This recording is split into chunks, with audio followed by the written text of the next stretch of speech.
What's up video, this is नोस्टेशन, you are watching brother वियर channel. और आज हम इस वीडियो के अंदर बात करने वाले हैं स्टॉक मार्केट के बारे में। इस वीडियो के अंदर आपको बताऊंगा कि स्टॉक्स क्या होते हैं, स्टॉक मार्केट क्या होता है, ये कैसे काम करता है, इसके अंदर उतार चढ़ाव कैसे आता है और आप ऐसा क्या करें कि आप इससे प्रॉफिट अर्न कर सकते हैं और क्या चीज़ें अवॉइड करें जिससे आपको लॉस ना हो। तो इस वीडियो को एंड तक देखना और बिना किसी टाइम वेस्ट के इस वीडियो को शुरू करते हैं। 10 साल के बच्चे जहाँ खेल कूद में व्यस्त होते हैं या शैतानियाँ कर रहे होते हैं, वहीं 10 साल का बच्चा जिसका नाम था वॉरेन बफेट कंपनियों की बैलेंस शीट पढ़ा करता था, कंपनियों के बारे में इन्फॉर्मेशन रखा करता था और आज वो दुनिया का 7वां सबसे रिचेस्ट पर्सन है। पहले वो छठा था बट हमारे मुकेश भाई अंबानी ने उनको ओवरटेक कर लिया है। तो मैं आपको बताऊंगा कि एक्चुअली में स्टॉक्स और स्टॉक मार्केट क्या होता है। यार देखो, एग्जांपल लूँगा मैं एक बड़ी कंपनी का नाम लेके, जैसे अंबुजा सीमेंट। आज अंबुजा सीमेंट ने अपने आप को स्टॉक मार्केट का रजिस्टर करवाया और उसने 1000 स्टॉक्स निकाले और उसमें से अगर मैंने 100 स्टॉक्स खरीद लिए तो मैं उस कंपनी का 10% होल्डर हो गया, 10% शेयर होल्डर हो गया। अगर आज कंपनी की वैल्यू कितनी भी बढ़ेगी तो मेरी भी स्टॉक्स की वैल्यू साथ में बढ़ती जाएगी। इसी तरीके से ग्राफ चलता है। अगर मैं बोलूँ अंबुजा सीमेंट की वैल्यू बढ़ रही है, कंपनी की वैल्यू बढ़ रही है, वो अच्छा खासा कमा रही है, तो उसके स्टॉक्स की वैल्यू बढ़ेगी। आज जो मैंने 100 स्टॉक्स मान लो अगर 10 रुपये के पर स्टॉक की वैल्यू के हिसाब से खरीदे और वो 15 स्टॉक्स पे चला गया, मेरे को 500 रुपये फ़ायदा हो जाएगा और मेरे स्टॉक्स की टोटल वैल्यू हो जाएगी 1500 रुपये। इसी तरीके से स्टॉक मार्केट वर्क करता है। एक कोई भी कंपनी है अपने स्टॉक्स निकालती है, बंदे उसको खरीदते हैं, उसी जगह को हम लोग स्टॉक मार्केट कहते हैं, जहाँ पे एक बायर और सेलर दोनों आके खरीदने और बेचने का काम करते हैं स्टॉक्स को। तो ये हो गया हमारा स्टॉक मार्केट। मैंने आपको बता दिया कैसे इसका ग्राफ ऊपर और नीचे जाता है। मैंने आपको ये भी बता दिया कि स्टॉक्स क्या होता है।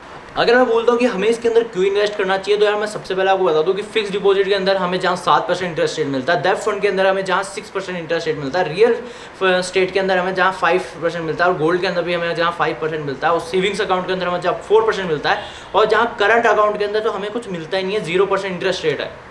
वहीं पे स्टॉक मार्केट और म्यूचुअल फंड के अंदर हम इजीली 12 से लेकर 18% तक इंटरेस्ट रेट निकाल सकते हैं, इतना कमा सकते हैं। तो हमें इसके अंदर इन्वेस्ट करना चाहिए।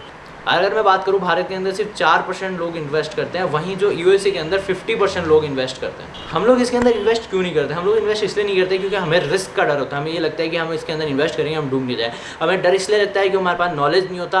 हमारे पास नॉलेज इसलिए नहीं क्योंकि हमारे मार्केट के अंदर कोई प्रॉपर इसके लिए डेडिकेटेड कोर्स नहीं है। हमें स्कैंडल्स और फ्रॉड से डर लगता है। हमने जो उनके नाम सुने, जैसे हर्षद मेहता फ्रॉड, जो कि एसी सीमेंट का फ्रॉड हुआ था, केतन वारिक फ्रॉड, इन सब से हमें सुन के और हम लोग एक डर गए हैं कि यार कहीं हम इसके अंदर इन्वेस्ट करो, हम लोग डूब नहीं जाए। स्कैंडल्स फ्रॉड के अंदर पंप एंड डंप की एक तरीका अपनाया जाता है। ये लोग क्या करते हैं, जैसे कि एसीसी सीमेंट वाले सेक्शन में क्या हुआ था कि 100 करोड़ की शेयर की वैल्यू थी, बट एसीसी सीमेंट के मालिक जिसका नाम था हर्षद मेहता, उन्होंने क्या किया, अपनी कंपनी की वैल्यू ऐसी दिखाई कि हाँ मेरी कंपनी बहुत अच्छा परफॉर्म कर रही है, ये बहुत अच्छा कमा रही है, तो लोगों ने उसके अंदर इन्वेस्ट करना स्टार्ट किया। और जैसा कि मैं आपको आप भी जानते हो कि जब किसी की सप्लाई कम होती है और जब उसकी मांग ज़्यादा बढ़ जाती है तो उसकी वैल्यू बढ़ जाती है। ऊपर से कंपनी ये दिखा रही है कि मेरी वैल्यू बहुत अच्छी है, मैं तो भाई बहुत अच्छा कमा रहा हूँ, तो उसके जो स्टॉक्स की प्राइस है वो बढ़ने लगी, अच्छी एकदम से राइज पे चली गई। और जब वो 100 करोड़ से लेकर 9000 करोड़ पे पहुँच गई तब हर्षद मेहता ने अपने स्टॉक्स बेच दिए और वो उस कंपनी से अलग हो गया। तो इसको कहते हैं पंप एंड डंप। पहले उसने किया पंप और फिर उसने किया डंप। तो जब पंप हुआ तो उसने अपने स्टॉक्स को बेच दिया और उसका डंप जब हो गया तो उसको कुछ फर्क नहीं पड़ता। डंप के समय आप या मेरे जैसे लोग जिसने उस कंपनी की परफॉर्मेंस देखते हो उसके अंदर इन्वेस्ट किया था, हम लोग नुकसान खा जाते हैं। ऐसी बड़ी कंपनी जिनका एक एवरेज निकाला जाता है और उस एवरेज को हम बोलते हैं निफ्टी 50 कि वो कितना अर्न कर रही है। अगर वो 50 कंपनी अच्छा अर्न करेगी तो निफ्टी 50 ऊपर जाएगा, अगर वो कंपनी आज लॉस में जा रही होंगी तो वो निफ्टी 50 कम जाएगा। तो हम लोग कब इन्वेस्ट करें, कैसे इन्वेस्ट करें, उसके लिए आपको फॉलो करना पड़ेगा निफ्टी 50 पीई रेशियो को। निफ्टी 50 पीई रेशियो में ये बताता है कि हम कितना इन्वेस्ट करेंगे तो हमें कितना प्रॉफिट मिलेगा। ये नॉर्मली 10 से लेकर 30 तक रहता है। अगर ये ऐसा नहीं कि 10 से नीचे नहीं जाता, 10 से नीचे जा सकता है, पर 99% ये 10 से नीचे नहीं जाता। तो हमें इसको फॉलो करना चाहिए। अगर 10, 11, 12, 15 है तो इन्वेस्टमेंट करने का एक सबसे अच्छा समय है। इसका मतलब ये है कि आज अगर आप 10 रुपये की रेट में खरीदोगे तो वो ऊपर ही जाता है। जैसे मैंने बोला कि 10 से नीचे जाने के 99% चांसेस नहीं होते हैं, तो वो उससे ऊपर ही जाएगा। तो आपकी प्रॉफिट कमाने के परसेंटेज जो प्रोबेबिलिटी है वो ज़्यादा होगी, ठीक है। वहीं अगर ये 25, 26, 27, 28 या 30 है तो वहाँ पे रिस्क का चांसेस होता है। वहाँ पे ये होता है कि ये कम जा सकता है क्योंकि उससे ऊपर ही नॉर्मली जाता नहीं है। जैसे मैं आपको एग्जांपल देता हूँ कि 1999 में जब निफ्टी 50 पी रेशियो 12% था तब हमें फ़ायदा हुआ था 105% का।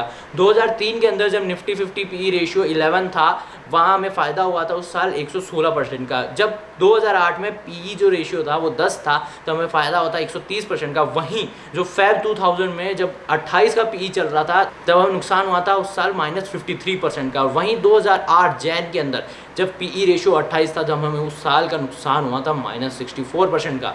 तो अब ये तो समझ गए होंगे कि हाँ हमें पीई को देखते हुए, क्योंकि पीई हमें ये बताएगा कि मार्केट कैसा चल रहा है, करना चाहिए। अब आपका सबसे बड़ा दिमाग में सवाल आ रहा होगा कि मैं पीई कहाँ देखूँ, पीई कैसे पता चलेगा।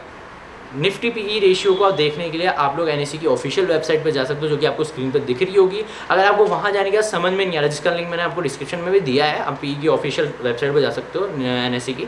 बट अगर वहाँ पे आपको जाके समझ में नहीं आ रहा कि आपको कहाँ देखोगे क्या देखोगे, तो मैं आपको एक सिंपल सी वेबसाइट का लिंक भी दे रहा हूँ, जो कि बहुत ही ईजिली आपको बता देगी कि हाँ अभी क्या पीई चल रहा है और आपको ज़्यादा माथा कमाने की जरूरत नहीं पड़ेगी। अब दिमाग में एक सवाल आता है यार, मेरे भी आ रहा है कि यार मैं कहाँ इन्वेस्ट करूँ।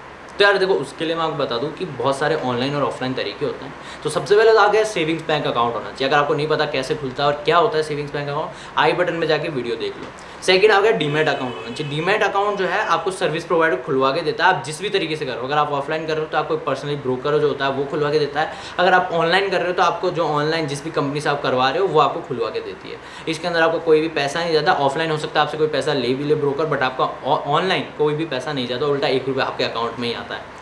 मैंने अपना डीमैट अकाउंट अपस्टॉक्स के थ्रू भी खुलवाया था और ग्रो ऐप के थ्रू भी खुलवाया है, ठीक है। तो ग्रो ऐप मुझे ज़्यादा इजी लगा। एक तो वो सबसे पहली बात इंडियन ऐप है, सेकंड थिंग वो थोड़ा इजी टू अंडरस्टैंड है, उसका जो इंटरफेस है वो इजी टू अंडरस्टैंड है। तो मेरे हिसाब से आपको ग्रो ऐप पे इन्वेस्ट करना चाहिए। ग्रो ऐप हर चीज़ के लिए ईजी है, मैंने पर्सनली यूज़ किया है। अपस्टॉक्स थोड़ा कॉम्प्लिकेटेड है, मैंने अकाउंट खुलवा तो लिया बट मैंने अभी तक उसके थ्रू इन्वेस्ट नहीं किया। तो ग्रो ऐप का जो लिंक है आपको डिस्क्रिप्शन में मिल जाएगा। अगर आप उस लिंक से डाउनलोड करते हो तो आपको अनलिमिटेड ट्रांजेक्शन मिल जाएंगी। ये सिर्फ मेरे सब्सक्राइबर्स के लिए, तो जाके फटाफट लिंक से डाउनलोड कर लो अगर आपका इन्वेस्ट करने का प्लान बन रहा है तो। इन्वेस्टमेंट 2 प्रकार के होते हैं, एक तो जिसका नाम होता है इन्वेस्टमेंट, जिसको हम इन्वेस्टमेंट ही बोलते हैं, एक होता है इंट्राडे। इन्वेस्टमेंट के अंदर हम जैसे कभी शेयर खरीद लिया और हमने उसको 10 साल बेचा, 10 दिन बाद बेचा, वो हम पे है, ठीक है। हम उसको कभी बेच सकते हैं, हम उसके लिए ऑबिलाइज नहीं है कि हाँ हमको इसी समय के अंदर बेचना है। या फिर हमने म्यूचुअल फंड के अंदर इन्वेस्ट कर दिया, वो भी सेम चीज़, हम उसको भी कभी भी बेच सकते हैं, कभी भी हम उसको कितने समय तक हम उसको रख सकते हैं। म्यूचुअल फंड के बारे में डिटेल वीडियो मैं आगे बनाऊंगा, तो अगर आप उस वीडियो को मिस नहीं करना चाहते तो यार सब्सक्राइब करके बेल आइकन ज़रूर दबा देना, ताकि मेरी आप कोई भी वीडियो मिस ना करें। या फिर आप लिक्विड फंड के अंदर भी इन्वेस्ट कर सकते हो, जो कि सेम चीज़ मैं आपको म्यूचुअल फंड की वीडियो के अंदर भी समझाऊंगा। सेकंड चीज़ आती है इंट्राडे, जो कि मैं पर्सनली कभी रिकमेंड नहीं करता, बट मैं आपको समझा इसलिए रहा हूँ ताकि आपको नॉलेज होनी चाहिए। आपको करना नहीं करना वो आपके ऊपर है। इंट्राडे के अंदर क्या होता है कि हम जैसे आप मेरे से 1000 रुपये ले गए, मैं आपका पोर्टल हूँ, मैं अपस्टॉक्स हूँ या मैं ग्रो, एक एग्जांपल लेते हैं, मैं ग्रो ऐप हूँ। आपने मेरे से 1000 रुपये लिए कि भाई मैं अभी सुबह ले रहा हूँ, इसको शाम तक लौटा दूंगा। आपको उस शाम तक लौटाना पड़ेगा। आप उस 1000 रुपये से अब आप उसको अर्न करो या आपको लॉस हो, वो आप पे है। आपने 1000 रुपये का कोई स्टॉक खरीदा और उसकी प्राइस ऊपर चली गई उस दिन, ये विद इन डे का काम है ये सारा। तो आप उस दिन जो उसकी प्राइस चली गई 1100 और आपने बेच दिया तो आपको 100 रुपये का फ़ायदा हो गया। और आपने मुझे 1000 रुपये लौटा दिए तो आपका कुछ लगा नहीं, बट आपको 100 रुपये फ़ायदा हो गया। वहीं मान लो कि वो जो स्टॉक उसने आपने ख़रीदा, या मान लो आपने जो स्टॉक खरीदा वो ऊपर जाने के बजाय नीचे ही जा रहा है और उसकी 1000 रुपये से 900 वैल्यू हो गई, तो वो 100 रुपये का जो नुकसान है वो आपको पे करना पड़ेगा। आपको 1000 रुपये मेरे को पे करने पड़ेंगे तो आपका 100 रुपये का नुकसान हो गया। ये होता है इंट्राडे। ये बहुत ज़्यादा फ्लक्चुएट होते हैं ग्राफ पर डे के हिसाब से, इसलिए मैं नहीं बोलूँगा कि आप इसके अंदर इन्वेस्ट करें। मैं पर्सनली रिकमेंड नहीं करता। बाकी इसके लिए भी मैं एक डिटेल वीडियो बनाऊँगा। ये बहुत बड़ा टॉपिक है इंट्राडे के अंदर कैसे ट्रेड करना है, बहुत सारी इन्फॉर्मेशन चाहिए। तो आप समझ गए होंगे कि आज स्टॉक मार्केट क्या है। इस वीडियो से आपको प्रॉपर्ली समझ में आ गया होगा कैसे इन्वेस्ट करें, कहाँ नहीं करें, कहाँ करें और कैसे हम इससे अच्छा खासा प्रॉफिट कमा सकते हैं। और इंट्राडे के अंदर करें नहीं करें वो आप पे है। मैंने आपको यही बोला कि यार प्लीज़ उसके अंदर मत ही करना, क्योंकि वो बहुत ज़्यादा कॉम्प्लिकेटेड है। इस वीडियो के लिए इतना ही फ्रेंड। लाइक करना वीडियो को अगर अच्छी लगी हो, शेयर करना अपने फैमिली एंड फ्रेंड्स के अंदर, ताकि उन लोगों को भी स्टॉक मार्केट का नॉलेज हो सके और वो लोग भी इन्वेस्ट करके कमा सके और आप उनके हीरो बन जाओ। और साथ ही साथ कमेंट कर देना अगर आपको कोई भी क्वेरी आपकी रह गई हो, आपको कोई भी डाउट हो, ताकि मैं उसको रिजॉल्व कर सकूँ। तो इस वीडियो को यहीं ख़त्म करते हैं और फिर मिलते हैं अगली वीडियो के अंदर। जय हिंद, जय भारत।